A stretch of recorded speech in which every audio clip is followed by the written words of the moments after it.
இது மகிமை நேரம். கர்த்தராகிய இயேசு கிறிஸ்துவின் நாமத்தினாலே மகிமை டிவி நேயர்களுக்கு இயேசு கிறிஸ்துவின் நாமத்தினாலே வாழ்த்துக்களையும் வணக்கத்தையும் தெரிவித்துக் கொள்கிறேன். இந்த மகிமை நேர நிகழ்ச்சியின் மூலமாக உங்கள் யாவரையும் சந்திப்பதிலே நான் மகிழ்ச்சி அடைகிறேன். கர்த்தராகிய இயேசு கிறிஸ்து தாமே ஊழியத்தின் பாதையிலே இவ்வளவா என்னை பயன்படுத்தி வருகிற தயவுக்காக அவருக்கு நன்றிகளையும் மேன்மையையும் செலுத்துகிறேன். நாம் இந்த நாட்களிலும் இயேசு கிறிஸ்து நம்மை சந்திக்கிறவராய் இருக்கிறார் என்பதாக நாம் தியானிக்க இருக்கிறோம். இயேசு கிறிஸ்து நம்மை தெரிந்தெடுத்தார், நம்மை அவருடைய பிள்ளைகளாக மாற்றி நம்மை வழிநடத்தி வருகிறார்.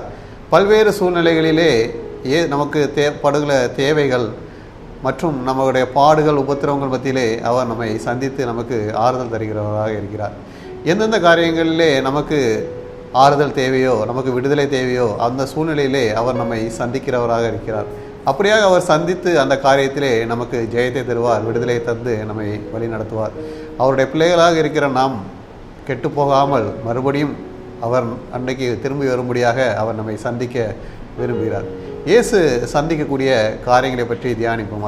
இன்று முதல் நாளான இன்று அதற்கு ஆதாரமாக எடுத்துக்கொண்ட வேத வசனம் லூக்கா 1ஆம் அதிகாரம் 78 மற்றும் 79 வசனங்கள்.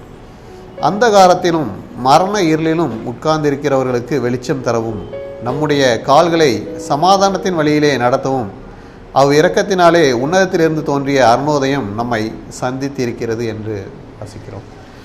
அருணோதயமாக அவர் நம்மை சந்திக்கிறார். நாம் நம்முடைய பாவ வாழ்க்கையிலிருந்து விடுபட்டு இருக்கிறோம். இயேசு கிறிஸ்துவை அறியாத போது நாம் பாவமான வாழ்க்கையிலே இருந்தோம்.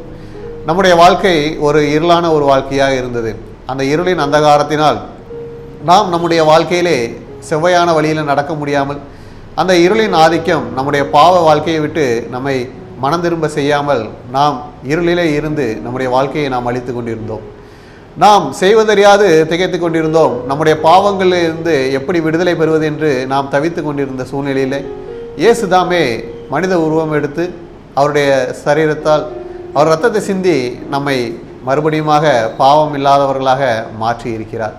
இப்படியாக பாவம் இல்லாதவராக மாற்றி அவர் நம்முடைய பிள்ளைகளாக வைத்திருக்கும் போது மறுபடியும் நாம் பாவம் செய்வதற்கு ஏதுவான காரியங்கள் இந்த உலகத்திலே காணப்படத்தான் செய்கிறது. பல்வேறு சூழ்நிலைகள் நாம் பாவம் செய்யும்படியாக தூண்டக்கூடிய காரியங்கள் காணப்பட்டாலும் அந்த பாவங்களிலே நாம் விழுந்து விடாதபடி காப்பதற்காக, ஒருவேளை அந்த பாவம் நம்மை மேற்கொள்ள போகிறது என்றால் நம்மை எச்சரிப்பதற்காக இயேசு நம்மை சந்திக்க இருக்கிறார். ஏனென்றால் மறுபடியும் அந்த பாவத்துக்குள்ளாக நாம் விழுந்து விட்டோம் என்றால் அது மிக அதிக கேடை உண்டாக்கும். ஏனென்றால் நாம் இயேசுவை ஏற்றுக்கொண்டிருக்கிறோம், நாம் பரிசுத்தமாக வாழ தீர்மானித்திருக்கோம். ஆனாலும் பிசாசானவன் நம்ம எப்படி விழத்தட்டலாம் என்று அவன் சிந்தித்து கொண்டே இருப்பான்.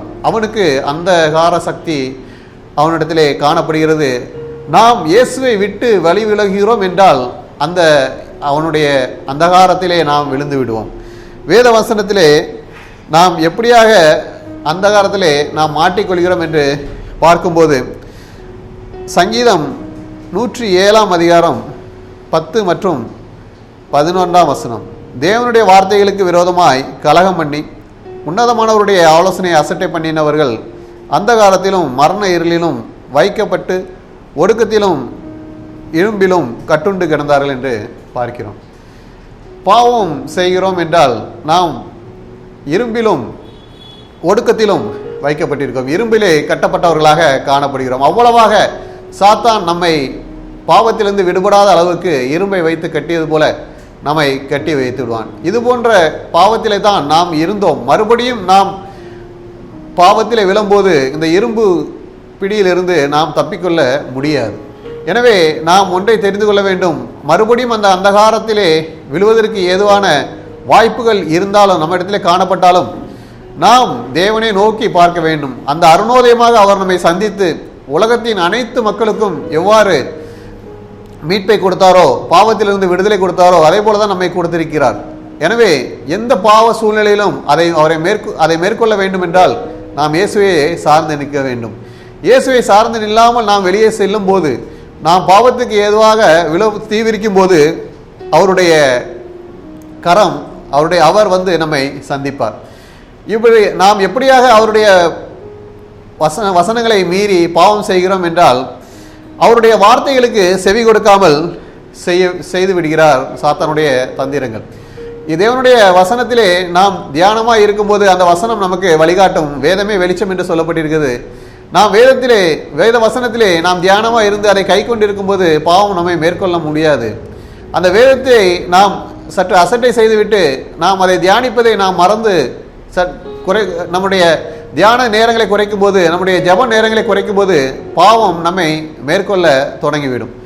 அந்த பாவம் நம்மை மேற்கொள்ள தொடங்கும் போது என்ன ஆகும் என்றால், அதிலிருந்து பல பாடுகள் உபத்திரவங்கள் நமக்கு ஏற்படும். அந்த பாடுகள் உபத்திரவங்கள் என்ன செய்யும் என்றால், நாம் அதிலிருந்து மீள முடியாதபடி செய்யும்போது நாம் மறுபடியும் தேவனுக்கு விரோதமாக பாவம் செய்து கலகம் பண்ணுகிறவர்களாக காணப்படுவோம். அப்படி கலகம் பண்ணும்போது நாம் பெரிய பாவத்துக்குள்ளாக விழுந்து அந்த கேட்டை அடைந்து விடுவோம். எனவே இது போன்ற பாவங்களிலே விழுந்து நம்மை மறுபடியும் பாழாக்கி கொள்ளும் நேரத்திலே இயேசு கிறிஸ்துவானவர் நம்மை சந்திப்பார். சந்தித்து அவர்தாமே நம்முடைய பாவங்களை மீட்டெடுக்கும்படியாக, மறுபடியும் நாம் பாவத்திலே விழுந்து விடாதபடி நம்மை காக்கும்படியாக, நமக்கு ஆலோசனை கூடும்படியாக, நமக்கு எச்சரிப்பை கூடும்படியாக அவர் நம்மை சந்திக்கிறார். பாருங்கள், இயேசு கிறிஸ்து காட்டி கொடுக்கப்படும் போது அவர் கூறிய ஒரு வார்த்தையை நினைவு கூறும்போது, லூக்கா 22:53 இப்படியாக கூறுகிறது, நான் தினந்தோறும் தேவாலயத்தில் உங்களுடனே கூட இருக்கையில் நீங்கள் என்னை பிடிக்க கை நீட்டவில்லை, இதுவோ உங்களுடைய வேலையும் அந்தகாரத்தின் அதிகாரமாய் இருக்கிறது என்றார். அந்தகாரத்தின் அதிகாரமாய் இருந்ததுனால தான் இயேசு காட்டி கொடுக்கப்பட்டார். இயேசு சிலுவையில் அறையும்படியாக ஒப்பு கொடுக்கப்பட்டார். அதுபோல நாமும் பாவத்திலே விழுந்து நாம் நம்முடைய ஆத்மாவை இழந்து போகக்கூடாது. நாம் பாவத்திலே விழாதபடிக்கு இயேசு கிறிஸ்து அதனால தான் நம்மை சந்திக்கிறார். நாம் பாவத்திலே விழுந்து விடாமல் மறுபடியுமாக காக்கப்பட வேண்டும் என்றால் என்ன செய்ய வேண்டும் என்று பார்ப்போமானால், ஓசியா 6:3 பார்க்கும்போது, அப்பொழுது நாம் அறிவடைந்து கர்த்தரை அடையும்படி தொடர்ந்து போவோம். அவருடைய புறப்படுதல் அருணோதயம் போல் ஆயத்தமாய் இருக்கிறது. அவர் மலையை போலவும் பூமியின் மேல் பெய்யும் முன்மாறி பின்மாறியை போலவும் நம்மிடத்திலே வருவார் என்று பார்க்கிறோம். அவருடைய புறப்படுதல் அருணோதயம் போல் ஆயத்தமாக இருக்கிறது என்று நாம் பார்க்கிறோம். கர்த்தரை அடையும்படி தொடர்ந்து போக வேண்டும் என்று பார்க்கிறோம். இயேசு கிறிஸ்துவை நாம் தொடர்ந்து போக வேண்டும் என்றால் நாம் அவருடைய வேத வசனங்களை கை கொள்கிறவர்களாக, தியானிக்கிறவர்களாக, அதை தினமும் அன்றாட வாழ்க்கையிலே கடைபிடிப்பவர்களாக காணப்பட வேண்டும். நாம் வேத வசனங்களை கடைபிடித்து தியானிக்கும் போது நாம் அறிவடைகிறோம். நாம் அறிவடைந்த பிறகு என்ன செய்கிறோம்? கர்த்தரை தொடர்ந்து தேடும்படி, தொடர்ந்து செல்லும்படி அவரை பின்தொடர்ந்து செல்கிறோம். இயேசு கிறிஸ்துவுடைய வசனம் இப்படியாக நமக்குள்ளாக இருக்கும்போது அந்த அந்தகாரமோ எந்த பாவ வாழ்க்கையோ நம்மை மேற்கொள்ளாது. அவர் அருணோதயம் போன்று அந்த வெளிச்சம் போல நம்மை சந்திப்பதினால் மறுபடியும் நம் பாவ வாழ்க்கையில் விழாமல் நாம் பரிசுத்தத்தை காத்து கொள்ள முடியும். இயேசு கிறிஸ்து நமக்கென்று வைத்திருக்கிற பரலோக ராஜ்யத்தை நாம் சுதந்திரித்துக் கொள்ள முடியும்.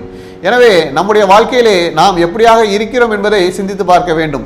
பல தருணங்களிலே ஒருவேளை நாம் பாவம் செய்வதற்கு ஏதுவாக காரியங்கள் நம்முடைய வாழ்க்கையிலே வந்தாலும் இயேசு கிறிஸ்து நம்முடைய வசனத்தின் மூலம் நம்மோடு பேசுவார். அதை நாம் உணர்ந்து கொள்ள வேண்டும். அவர் நம்மை வசனத்தின் மூலம் சந்திக்கிறார். பல மனிதர்கள் மூலமாக, நமக்கு எச்சரிக்கை மூலமாக நம்மை சந்திக்கிறார். அதை நாம் உணர்ந்து கொள்ள வேண்டும். எனவே இயேசு கிறிஸ்து சந்தித்து நம்மை திருத்த சொல்லும் ஒவ்வொரு காரியங்களிலும் நாம் அவருடைய வசனத்தின்படி நம்மை காத்துக்கொள்ளும் போது பாவம் நம்மை மேற்கொள்ளாது. நாம் எப்பொழுதும் பரிசுத்தமாக வாழ்ந்து பரலோக ராஜ்யத்தை சுதந்திரித்துக் கொள்ள முடியும். எனவே இயேசு கிறிஸ்து நம்மை சந்தித்து நம்முடைய நாம் பாவத்தில் இருக்கும்போது நம்மை விலக்கி மீட்கும்படியாக அவர் நம்மை சந்திக்கிறார். எனவே பாவம் செய்யாதபடி நம்மை காத்துக்கொள்வோம். பாவம் செய்வதற்கு ஏதுவான எந்த சூழ்நிலை இருந்தாலும் அதிலிருந்து நம்ம விலக்கி பாதுகாத்துக் கொள்வோம். இயேசு நம்மை சந்தித்து நம்மை பாவம் செய்யாதபடி பாதுகாத்துக் கொள்வார். அப்படிப்பட்ட கிருபையை கர்த்தராகிய இயேசு கிறிஸ்து நமக்கு தருவாராக. ஆமேன். ஜெபம். இயேசுவே, இந்த நாளிலும் பாவம் செய்யாதபடி நீர் எங்களை காப்பதற்காக எங்கள் மேல் கண்ணோக்கமாக இருந்து எங்களை சந்திக்கிறீர்.